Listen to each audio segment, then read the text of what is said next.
So next natin yung Porcellionidis Prinosus natin na Oreo Crumble and Red Koi.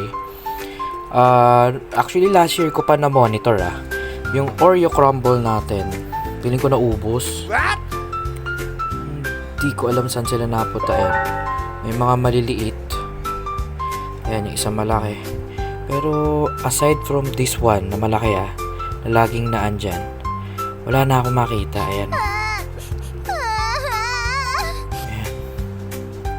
nakakalungkot lang. Kasi syempre from time to time hindi ko naman sila yung talagang ganito na ginagalaw. Saktong checking lang tayo para syempre hindi rin sila yung masyadong maguluhan. Para medyo natural pa rin. But hopefully mga maliliit na to dumami, maparami natin o mapalaki pa natin. The red coin natin, actually they're doing good naman. Napansin ko rin medyo kumonti rin sila.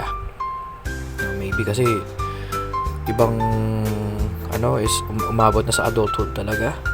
So yan, 1, 2, 3, 4, 5. So this should be 6 or 7. Anong bilang? Tatago lang, no? I was planning na i-integrate na si Oreo Crumble kay Red Koi. Magkaiba sila ng color morph. But let's go. But who knows, di ba? Makapag rin ito. And syempre, doon sa asawa ko, nagpapaalam ako. Baka magdagdag ako ng Oreo Crumble. Oreo Crumble lang naman. Hindi totoo yan. Diba? Oreo Crumble and Red Koi lang naman, di ba? Baka naman. So yun lang mga kadoks, quick checking lang tayo ng mga isopods natin. Sooner or later, pag nakakuha tayo ng mas magandang mga enclosures for them, nililipat na talaga natin sila.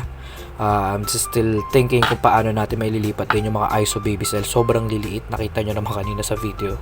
Yun lang mga kadoks, laging tatandaan whatever happens, cute pa rin tayo. Thank you so much. Bye-bye.